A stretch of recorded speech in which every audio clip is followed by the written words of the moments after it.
Le déroulement de la journée, aujourd'hui, c'est un peu spécial, effectivement, parce qu'on veut engager un débat, on veut, en fait, susciter un débat. Et on commencera donc avec la présentation des résultats d'une recherche qui a été effectuée ici, à la Direction Santé publique, par Angèle Bilodeau. Et nous avons demandé à 4 personnes de réagir à chaud à ces résultats-là.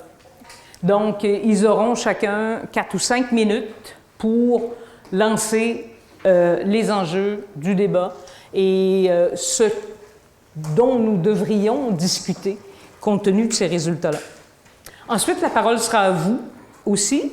Vous avez le point sûr qui est tout chaud, tout juste sorti des presses. Le point sûr qui est une de nos collections au Centre Les Robac et qui se veut, en fait, une réflexion ou des résultats de recherche réfléchis en soutien à l'action et à la décision.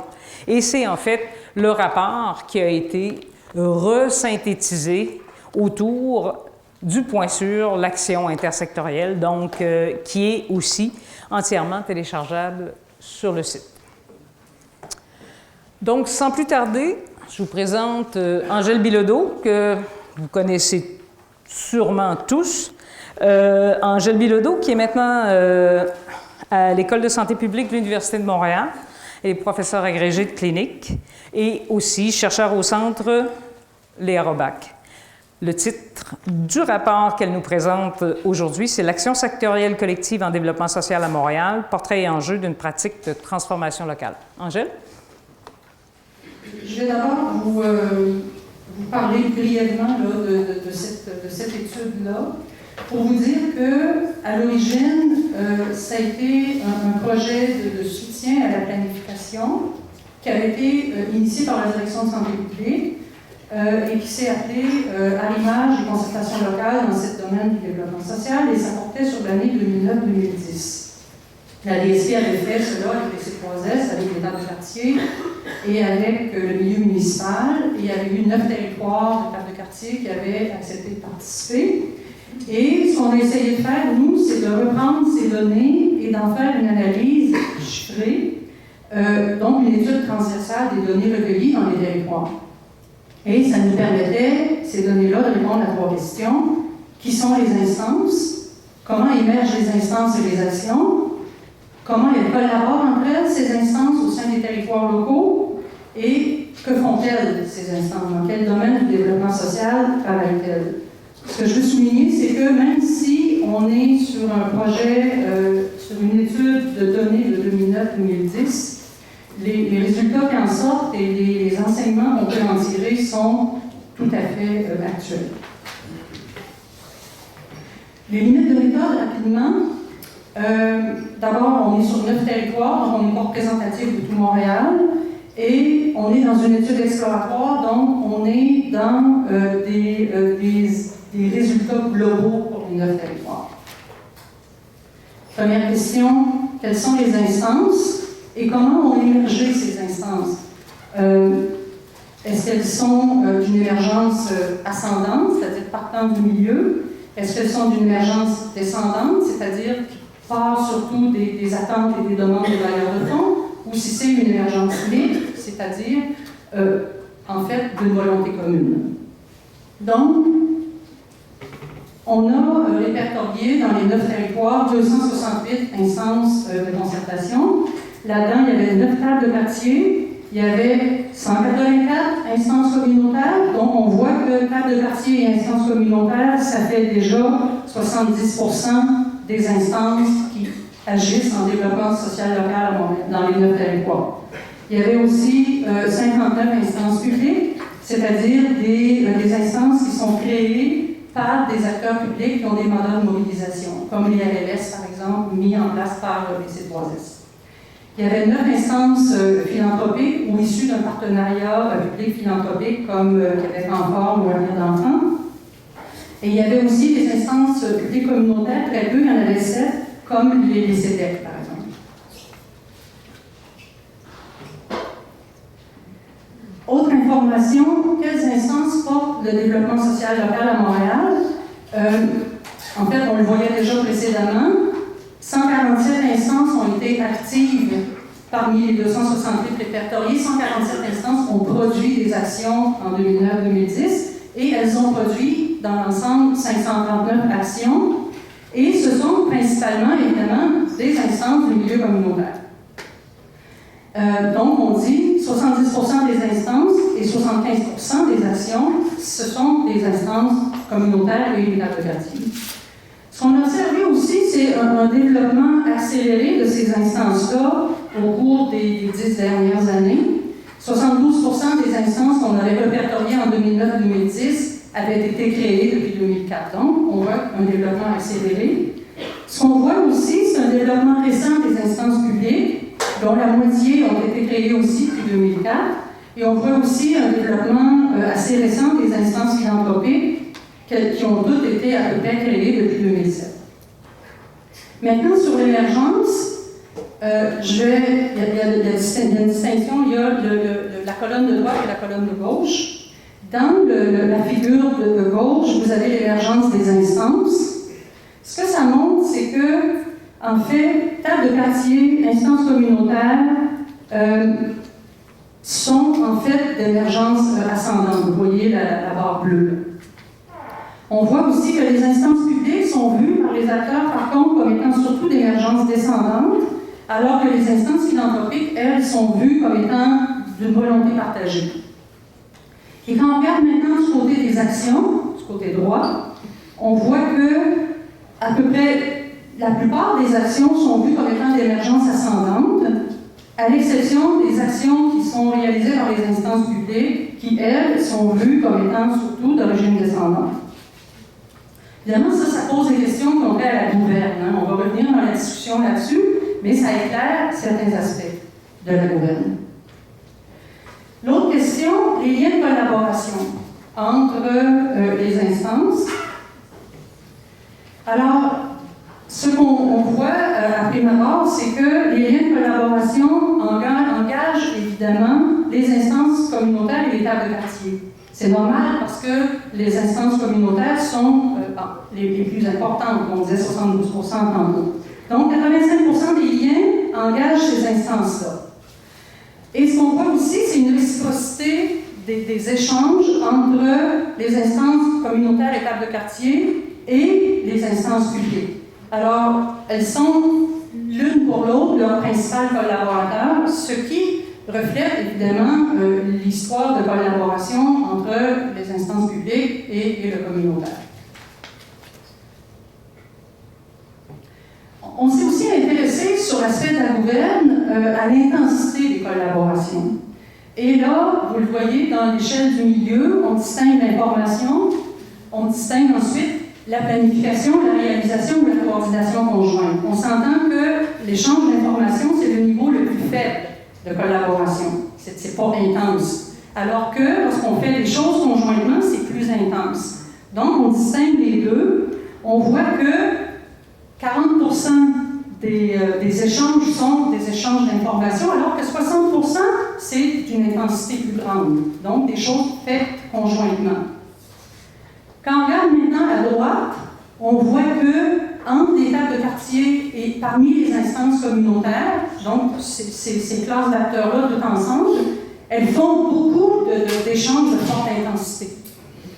Si on regarde la ligne un petit peu plus bas, entre les instances publiques et ce groupe d'acteurs du milieu communautaire, table de quartier et instances communautaires, on voit que c'est à peu près moitié-moitié. Donc une bonne moitié des collaborations entre les instances publiques et les tables de quartier et instances communautaires, c'est plus fort que l'échange d'informations. Quand on regarde par contre les instances philanthropiques, qui, soit avec les instances publiques ou avec les instances communautaires et les tables de quartier, on voit que là, vraiment, on a des grandes barres bleues. On voit que là, l'échange d'informations, donc les échanges de faible intensité, sont vraiment dominants. Maintenant, la question des questions, que font ces instances en développement social local à Montréal, dans les 9 territoires? On a fait, avec les données qu'on a ramassées, on a catégorisé 3 grandes fonctions. la fonction de planification, développement social, qui est une fonction importante, la fonction de résolution de problèmes et réponse aux besoins, et une dernière catégorie qui est la participation et l'exercice de la citoyenneté. Il faut aussi noter que chacune des actions qu'on a répertoriées, donc chacune des 514 actions répertoriées, peut être contributive à plus d'une fonction. Alors, amusez-vous pas à faire le total, là, ça n'arrivera jamais à juste... c'est-à-dire les chiffres font 100%, mais les actions contribuent à plus d'une fonction. Alors, donc, on voit que, par exemple, 56% des actions contribuent seulement à une fonction, ça veut dire que la balance contribue à plus d'une fonction. Et on voit que la contribution à la résolution de problèmes et réponse aux besoins, c'est vraiment là où les actions sont concentrées. 72% de ce qui se fait dans ce champ-là. Mais on voit aussi que la planification, par exemple, ramasse 39% des actions, ce qui est quand même beaucoup, et 43% des actions contribuent à la participation et l'exercice de la citoyenneté. Mais sur ce point-là, des actions qui contribuent à la participation et l'exercice de la citoyenneté, très peu sont exclusives à cette fonction-là. Ça veut dire que quand les répondants nous ont dit que ça contribuait à la participation et à la citoyenneté, c'était une contribution partielle des actions. Il y avait seulement 18% des actions qui, en fait, étaient exclusives à cette fonction-là. Alors que pour les deux autres fonctions, là, ils ont un bon 40% des actions qui leur sont exclusives. Ce qu'on a regardé, c'est comment l'action des différents types d'instances contribuait à ces trois fonctions-là. Et ce qu'on voit, c'est qu'au départ, la colonne du milieu, partout, là, c'est que la résolution de problèmes, en fait, tout le monde y contribue beaucoup. C'est autour de 70%, 65% des actions de toutes les instances, quelles qu'elles soient. Ensuite de ça, on voit que la planification, donc la colonne bleue à gauche, les tables de quartier et les instances publiques investissent beaucoup dans la planification, plus que les autres. Et on voit que dans la participation et l'exercice de la citoyenneté, il y a aussi beaucoup de travail des tables de quartier et aussi des instances communautaires et des instances publiques aussi. Et pour aller plus fin dans le détail, on a pris les grandes fonctions, mais on a aussi regardé des contributions de manière plus spécifique. Quand on éclate, par exemple, résolution de problèmes et réponse aux besoins, que font les acteurs, ou quelles sont les principales actions? Et là, on les a déclinées: amélioration des milieux de vie, information, sensibilisation, accessibilité, compétences, disponibilité. Et quand on regarde, par exemple, ce bloc-là, une chose qui est frappante, c'est de voir qu'on met beaucoup d'efforts dans l'accessibilité, mais beaucoup moins dans la disponibilité. Alors ça pose une question pour voir dans quelle mesure ce que l'on fait correspond aux besoins, par exemple, dans les milieux appauvris, où les familles ont peu de ressources privées, par exemple. Bon. Autre question qui est soulevée aussi par ce tableau, quand on regarde participation et citoyenneté, on voit que, par exemple, développement et harmonisation des politiques publiques, ça c'est les trois petits points, là, c'est les politiques publiques, on voit que ça recueille quand même moins d'investissement que les autres modes de participation, comme la mobilisation, par exemple. Et ultimement, le dernier point qu'on a regardé, c'est de voir les grands domaines du développement social. On en avait identifié 7, et de voir comment les actions contribuent à ces grands domaines du développement social. Et ce qu'on voit, c'est que vie communautaire, éducation, aménagement, environnement, c'est quand même un point important qui est intéressant ici. Ces trois domaines-là sont beaucoup investis en fait par les actions. En contrepartie, on voit aussi que l'alimentation, le transport, le logement sont des domaines pourtant de première nécessité qui demeurent peu investis. Alors, en conclusion, on formule en fait un certain nombre de questions qui sortent de ces données-là. Les premières questions concernent la gouvernance, et je pense que c'est des questions auxquelles les gens qui agissent dans ce domaine-là peuvent être invités à discuter pour le futur rapproché. Développement important donc des instances communautaires, publiques et philanthropiques. Les questions qu'on pose, est-ce lié à l'arrivée de nouveaux bailleurs de fonds, par exemple les financements philanthropiques? Est-ce que c'est lié au recours grandissant à l'action intersectorielle qui est de plus en plus promue par les acteurs publics? Est-ce qu'il y a un risque de sursollicitation des milieux? Il y a aussi beaucoup d'efforts qui est dédié à la planification, on l'a vu tantôt. La question qu'on peut se poser, est-ce que cet investissement en planification est efficient? Est-ce que toutes ces actions qui y contribuent, 39%, est-ce que c'est efficient? On a regardé aussi les liens collaboratifs de forte intensité parmi les instances communautaires et étapes de quartier et pour la moitié des instances publiques. Et par contre, les liens de faible intensité entre les instances philanthropiques et toutes les autres instances. La question, c'est la synergie qui caractérise la gouvernance locale. Est-ce qu'elle est bien servie, cette synergie, en fonctionnant comme ça? Les constats, les questions qu'on laisse concernant les actions maintenant, résolution de problèmes, réponse aux besoins, on disait tantôt, disponibilité moins investie, disponibilité de ressources et de services. La question qui est posée, c'est de mettre ça en lien avec, je le disais, l'importance de l'accès aux ressources dans les milieux appauvris où les familles ont en soi peu de ressources privées. L'autre point,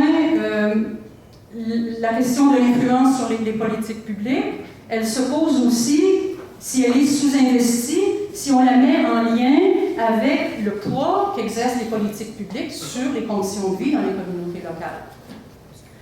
Et les domaines, on se demandait pourquoi ces domaines-là de l'alimentation, du logement, du transport demeurent sous-investis.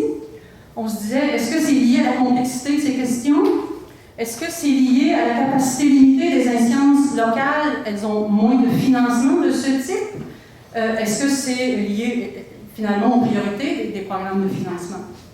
Alors, c'est, je vous dirais, ce que vous allez trouver aussi dans le point sûr. Donc, les résultats de ce qu'on a rassemblé. Merci beaucoup.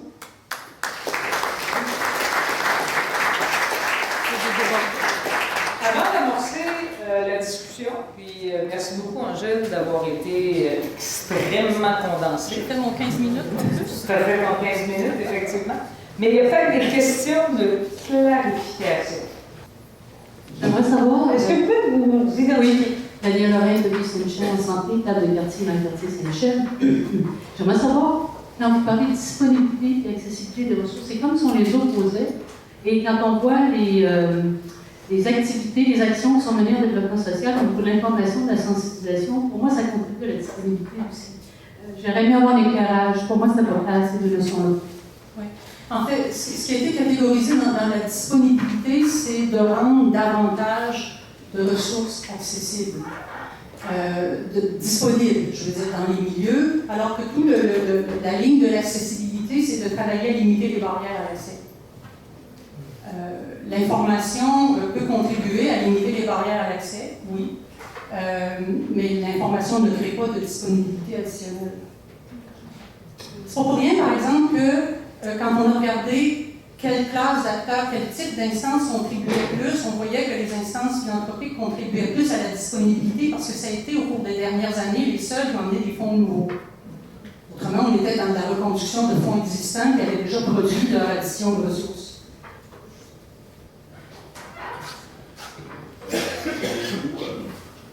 J'étais à l'île de Montréal au social et au gouvernement du Québec autrefois. Donc, je suis aujourd'hui retraité dans l'Institut de recherche en économie contemporaine. Donc, ma question, c'est, quand vous présentez l'institution publique, vous présentez ça un peu comme monolithique. Or, que quand on est dans ces institutions-là, on sait bien que ça tient souvent quelques personnes de la continuité de ces actions-là.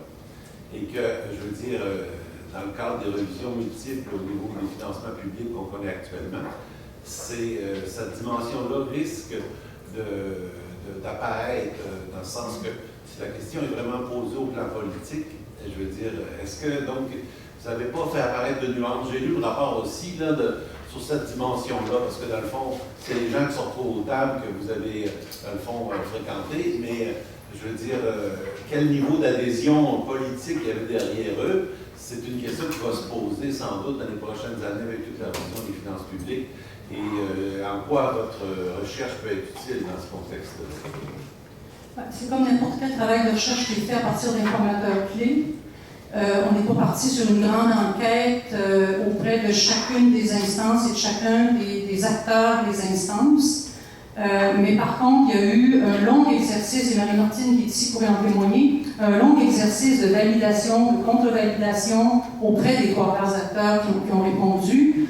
Je ne veux pas dire que ça exprime toutes les nuances auxquelles vous référez et que, en termes d'adhésion, on ne l'a pas mesuré, je veux dire, mais ça découle quand même d'un consensus parmi les trois acteurs qui ont été interrogés et qui a été validé par les trois acteurs. C'est tout ce que je peux vous dire là-dessus. Mais c'est un sujet à belle discussion, je pense. Et ce sera pour plus tard. Maintenant, ça, c'est la note méthodologique. D'autres questions, clarifications avant qu'on laisse la parole aux discutants? Ben, merci beaucoup, Angèle.